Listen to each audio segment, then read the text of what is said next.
দর্শক আসসালামু আলাইকুম। হ্যালো, ওয়ালাইকুম সালাম। জি কে বলছেন, কোত্থেকে বলছেন? আমি বরফ থেকে বলছি, এসে ফারুকি। জি ফারুকী সাহেব, আপনার প্রশ্ন।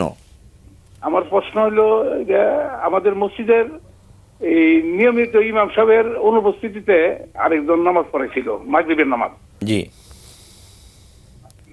ওই নামাজে মাগরিবের নামাজ 10 মিনিট পড়ানোর পরে আমার এই নামাজের শেষে আমি ওই ইমাম সাহেবকে বলছিলাম যে আমাদের তো বয়স হয়েছে, আমরা এই নামাজ একটু শুরু করলে মাগরিবের ভালো হয় কিনা, এই ব্যাপারে আমি আপনার কাছে জানতে চাই। আমি কি যেমন ভুল করছি, অন্যায় করছি? আমি খুব আন্তরিকতার সহিত বলছিলাম ওই ইমাম সাহেবকে যে হাসে হেসে যে আমার বয়স তো 72, এখন আমি কি এটা অন্যায় করছি? ইসলামের দৃষ্টিতে আপনাদের কাছে জানতে চাই। ও আপনি তা উনি কি আপনার সাথে কোনো খারাপ আচরণ করেছেন?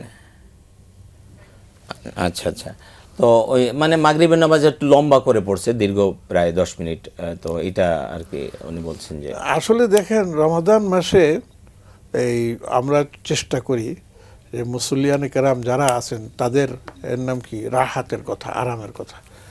তো ইমাম সাহেব 10 মিনিট পর্যন্ত লাগিয়ে আপনার তারা মাগরিবের নামাজের 3 রাকাত পড়েছেন। অনেক ক্ষেত্রে এটা খুব বেশি সময়, এটা আমি বলবো না। জি হ্যাঁ, তো আবার মুরব্বিয়ান যারা আছেন, যারা অনেকক্ষণ দাঁড়িয়ে থাকতে পারেন না, কষ্ট হয়, তাদের জন্য আবার অনেক বেশি সুন্দর করে যদি আপনি সূরা ফাতিহা আর 3টা আয়াতও কমপক্ষে পড়েন, তবুও আপনার সব মিলে 3 রাকাতে 8-10 মিনিট 5-7 মিনিট তো চলেই যায়, জি। একটু গেল। 1 নম্বর। 2 নম্বর, আমাদের খেয়াল রাখতে হবে যারা আমরা খতিব বা ইমাম দায়িত্ব পালন করি, আমাদের নবীজি সাল্লাল্লাহু আলাইহি সাল্লাম একটা হাদিসে বলছেন, ইযা ইয়াউম্মু আহাদুকুম ফালিইউখাফফিফ, তোমরা যখন কেউ ইমামতিতে দাঁড়াও তখন হালকা করে নামাজ পড়ো, তার মানে যেন মুসল্লিদের কষ্ট না হয়। আপনি বলেছেন, আপনি জাযাকাল্লাহ খায়ের। ইনশাআল্লাহ ইমাম সাহেব যদি তার উপর আমল করে, তিনিও সওয়াব পাবেন, আপনিও সওয়াব পাবেন। আমরা আশা করি যে আল্লাহ পাক সবাইকে বুঝার তৌফিক দান করুন।